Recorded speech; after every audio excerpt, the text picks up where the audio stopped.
national gi khoi player sing bo khoi na sanar matung han khiba gi lambi da asumna khulai pai ba sing na thattuna koi cookie khulai pai ba sing na thalaga khoi player sing da gi damkha tawraga sel mulho ba si kari karam point of view do ja yeng ba yai masi khoi manipur hari ba state asia chenda han bani hai ba da masi han ba thok ro hai ba joni me am su thambi rak li jo ja masi han ba da kai ana thambi ningo ja han to da Nordic window yeng bi ba manipur ja khadun ka khnu sari ngai nga sigi hot so bi ba ki kesor no kesor thoda ma de all stuff fuding ka khnu sari ozara kesor ma sei khoi thon ngai oide ko ngai oide khoi du ngai ta bi lei ko ngai ta ning dom bom bi lei sugumba state auto state singdagi manipur da laktana khoi games and sport hadare ko sports game sana da khoi participate ko lak ba dugumba sanare me ama ko dena man manipur gi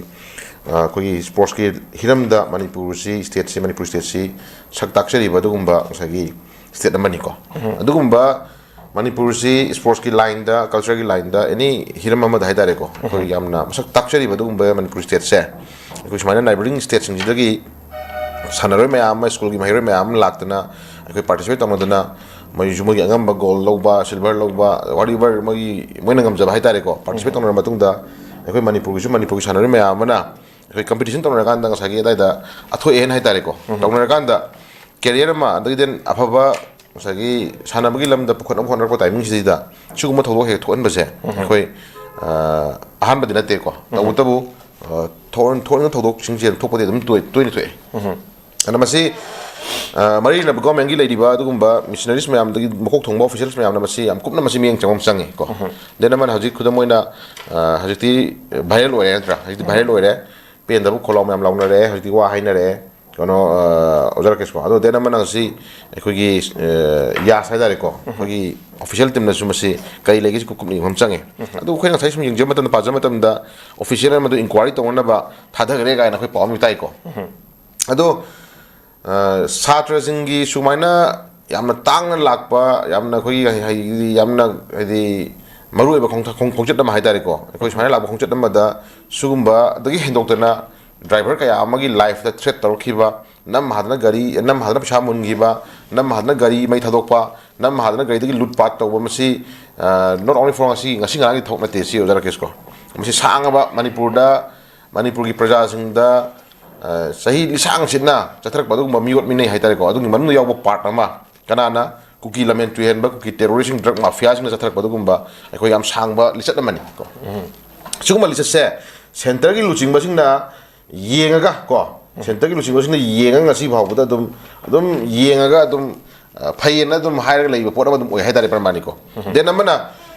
nungsi handriba na traga na sai order ke nabi gibedo waro han bana kana waro le manipur habdu la kana di manipur whole state manipur je sugumba gunda tawba mong marin ta da ba drug mafia gi la nogi mong ta da ba de cookie terrorist gi mong ta da ma yam jina khoi manipur je mina kai un uge habo sagi manipur habo state mo pura count ho lebo ko manipur habo state sida le mina le khunda mene fru khudi mak se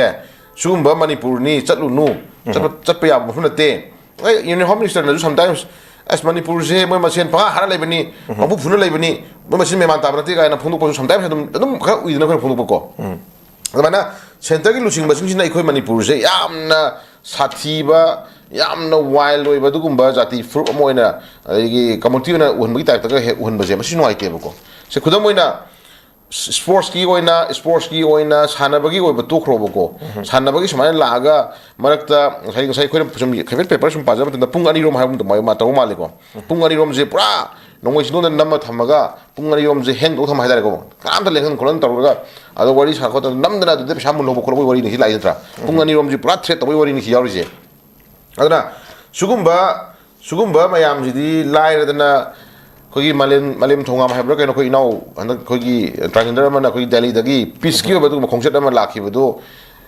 delhi capital mai ol dagi mathang state mayam faudna cycle na thoraga mayam je malem gi leiba leimai khuding makta pithri gi maganda koi genu da malem da kogi adu peace pamba peace oining ba du state am oisi country mo oisi ga na peace ki message pula ko do mathang state mayam welcome to la ganda kangpokpi or ganda adi khongset lan bi aro hari mi dana kano ozara case ana peace ki khongset pura la ko ba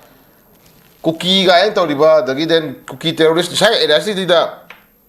sai area si ju khoi gi na khara sum define to ya ba si cookie har kan da cookie ji sai area da khoi sum no ite mayam sum haina bani ya na palla nga nga di phajre mo je cookie terrorist drug mafia ra cookie chin cookie ko illegal immigrant mayam sum hai ji ga sum haina bani mayam ji ko sum ba sports ki sanaroi team ama neighboring state la ko sanaroi team jing bawo da sum haina harassment ta tar ga di masi mamai khuri ji khoi manipur ni mamai khuri jendra ai tar ga di sida tawri ba kangbu sing je kanano adu da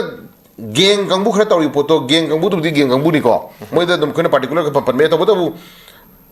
geng kangbu tu kana kana kan cookie geng ana dum har tayar roi tra cookie jin pan tayar roi bro no suspicious na ri cookie singna se ji dang sai gi paper da ko to boto bu di ame khena palle cookie singna sen mun khre ai na se paper khada palle adai khara na cookie ni singna ba singna ga jo hai ba su yauri ko ko gi jam ngai ja ni da na hojik malem thongam na malem thongam ha tra khoi kan do khoi kan check lak checklist to mana piski do ma che ba pur lak do ba da kang pokpi yo buda na sai gi ai khoi sai da piski ba khum chana de ko kai gumba ai khoi kang pokpi la la tar ga di ma do thokwa phal dai tar sara puja ga do ni ga se tar mi da na kan rakes na pis pamba mi oidraba ko ai di cookie hai ba jati se pis pamba mi oidraba ing ta pam draba ko aduga drug mafia cookie terrorist ni ba thok tawr lai kang using na sugum ba thok tor kan ha ba ji de dum khang ye ba ko asina har ba te na pramane mamang da ekoi bus owners da kha adugi go down tax adu tax vehicle tax asai pani tax adu tax me am logo da driver sing telephonic conversation da khana gi wori sum tar mani tra na wa lo de koi cha to kani no hemang re ko adugi mogi slip masa ka kan da pi ba me am ubira mani ne rakesh ko asi manipur government ju khangi center lenga ju khangi adum yenga lei netra adum yenga lei adu khoi di chingna khalai ji kana da sai area si da si har ro ga ya phajida poni do ga su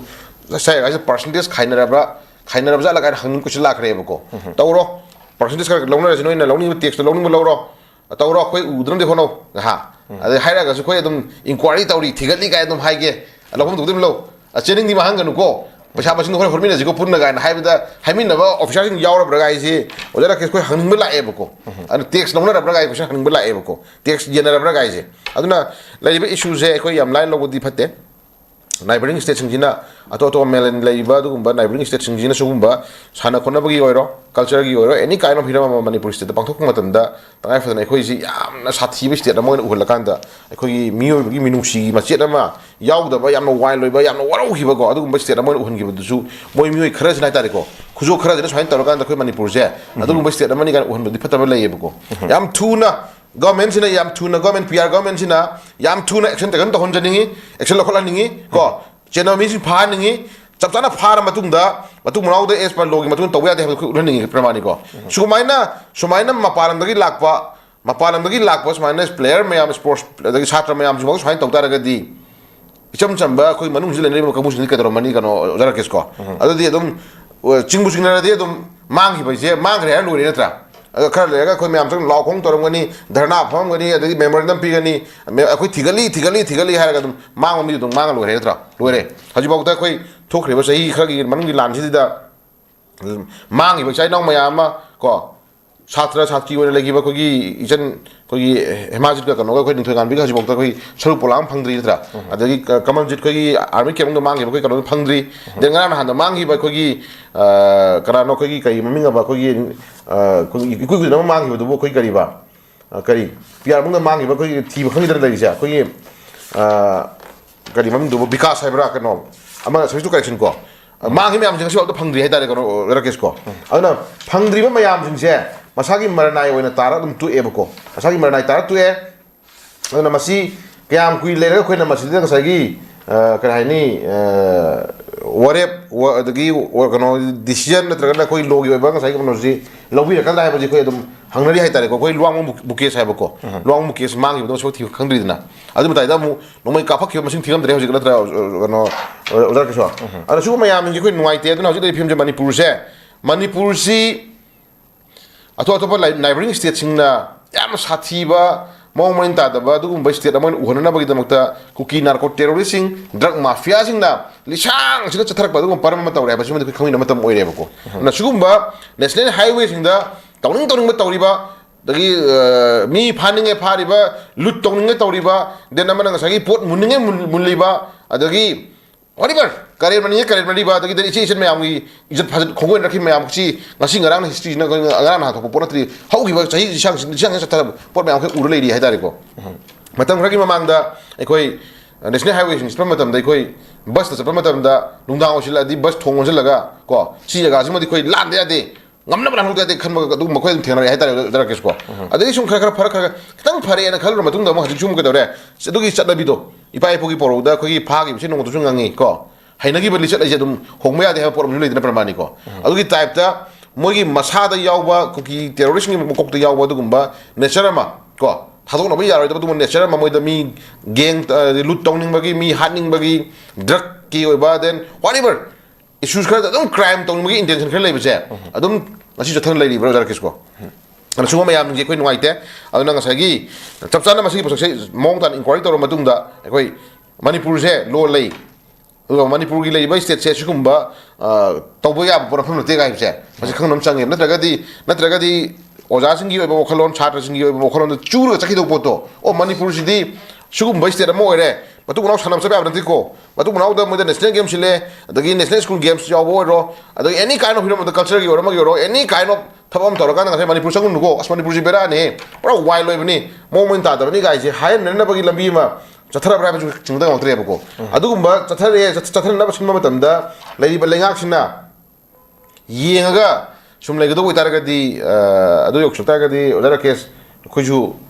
gyan dasal to sum laktore ba last ko aduna leiri ba election tawduna leader khaliba brigade officer nam leiriba government am leiriba lenga am leiri se asita sena kana gi asada kana thajabe leiri film leiduna ha bosim laktore last ko aduna leiriba issue se government yam kumna mi yeng changbi rakanda sugum bada chenari ba music je khutak book tawna phar na ba kona bi gadawni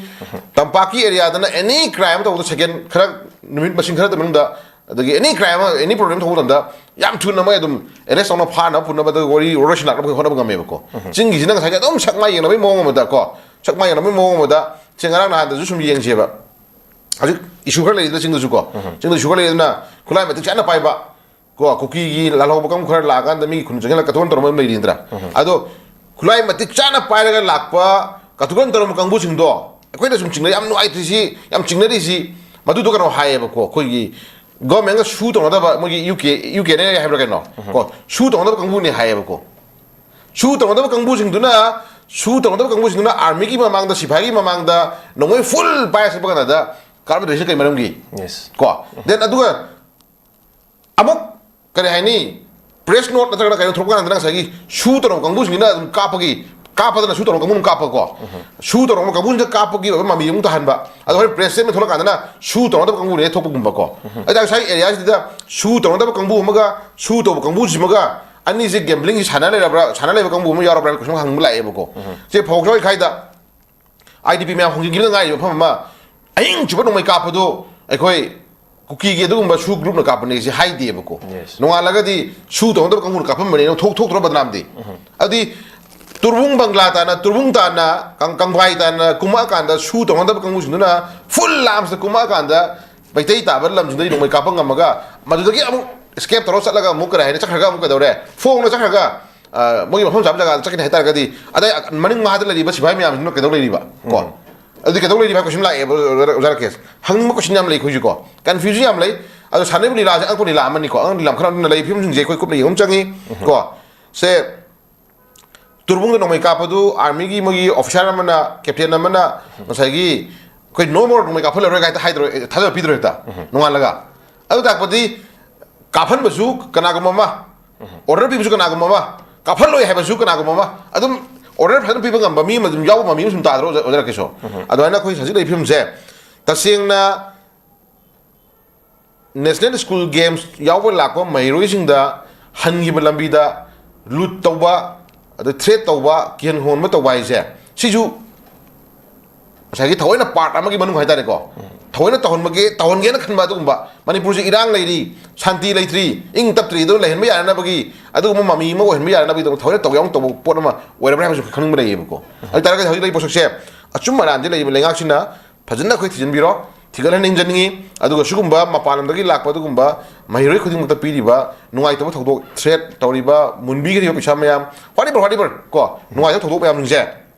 ꯑꯣꯖꯥꯅ case ꯃꯁꯤ ꯇꯁꯦꯡꯅ ꯂꯤꯒꯦꯜꯂꯤ ꯑꯃꯨꯛꯇꯪ ꯇꯧꯍꯟꯖꯅꯤꯡꯉꯤ ꯂꯧꯈꯠꯆꯅꯤꯡꯉꯤ book ꯇꯧꯍꯟꯅꯤꯡꯉꯤ ꯐꯥꯍꯟꯅꯤꯡꯉꯤ ꯄꯨꯜꯍꯟꯅꯤꯡꯉꯤ ꯆꯞ ꯆꯥꯅ ꯃꯗꯨ ꯂꯣ ꯂꯩ ꯍꯥꯏꯕꯗꯨ ꯈꯪꯍꯟꯖꯅꯤꯡꯉꯤ ꯑꯗꯨꯒ ꯆꯞ ꯆꯥꯅ ꯃꯗꯨ ꯄ꯭ꯔꯖꯥ ꯃꯤꯌꯥꯝꯗ ꯂꯩꯕ ꯑꯩꯈꯣꯏ ꯆꯃꯝꯅꯕ ꯅꯨꯡꯉꯥꯏꯇꯕ ꯅꯨꯡꯅꯥꯡꯕꯁꯦ ꯊꯥꯖꯕꯁꯦ ꯀꯣꯛꯅꯕ ꯁꯤꯜꯍꯟꯅꯤꯡꯉꯤ ꯃꯐꯝꯁꯦ ꯁꯨꯃꯥꯏꯅ ꯊꯝꯖꯒꯦ ꯑꯣꯖꯥ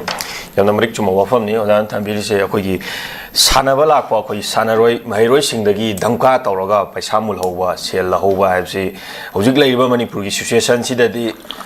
ꯌꯥꯝ ꯊꯤꯅ ꯏꯀꯥꯏꯅꯤꯡꯉꯥꯏꯅꯤ ꯍꯥꯏꯕ ꯇꯥꯔꯦ ꯃꯐꯝꯗꯨꯗ ꯇꯥꯔꯤꯕ ꯁ꯭ꯇꯦꯠ ꯁꯦꯀꯨꯔꯤꯇꯤꯅꯤ ꯑꯗꯩꯗꯤ ꯁꯦꯟꯇ꯭ꯔꯦꯜ ꯐꯣꯔꯁꯅꯤꯅ ꯂꯩꯔꯤꯕꯁꯤꯡꯗꯣ ꯑꯩꯈꯣꯏꯒꯤ ꯎ ꯂꯩꯇꯕ ꯃꯐꯝꯗ ꯀꯦꯒꯦꯅ ꯌꯨꯝꯕꯤ ꯑꯣꯏ ꯍꯥꯏꯕꯒꯤ ꯃꯑꯣꯡꯗ ꯑꯗꯨꯝ ꯇꯥꯔ ꯇꯣꯛꯑꯅꯤ ꯍꯥꯏꯗꯤ ꯍꯧꯖꯤꯛ ꯁꯣꯊꯔꯤꯕ ꯏꯔꯥꯡ ꯊꯣꯛꯏꯕ ꯃꯅꯤꯄꯨꯔꯁꯤ ꯑꯩꯈꯣꯏ ꯀꯨꯀꯤꯒ ꯃꯩꯇꯩꯒꯤ ꯐꯨꯔꯨꯞ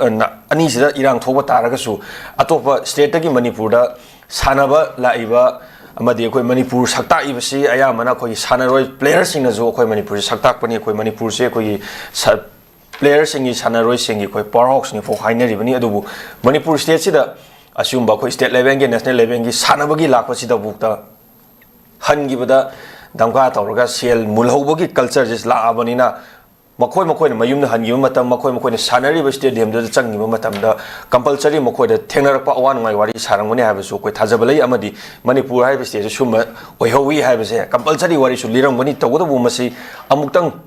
थिजनबिरगा अमुक्तंग एरेस्ट याम थुनो तौबिरगादि अखोय करिमा तंपाकसिदा थोनिंगदब थौदोमा थोइ हारगादि अखोय नोमा कांद्रिङै 24 आवर फादिङैदा एरेस्ट तौबनदि हाली अदुबु चिंगिदा तौरगादि अखोय मेमोरेदम पिसले अखोय थिजली अतुबु मतमदा फानाबु होनरि हाइबगिसि अखोय अदुम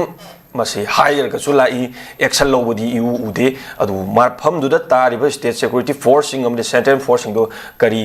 कमदौरगा लेरिबनो अमदि पुंग अनि हेना डील तौरगसु लै हारि पेपर सिंगदा अमदि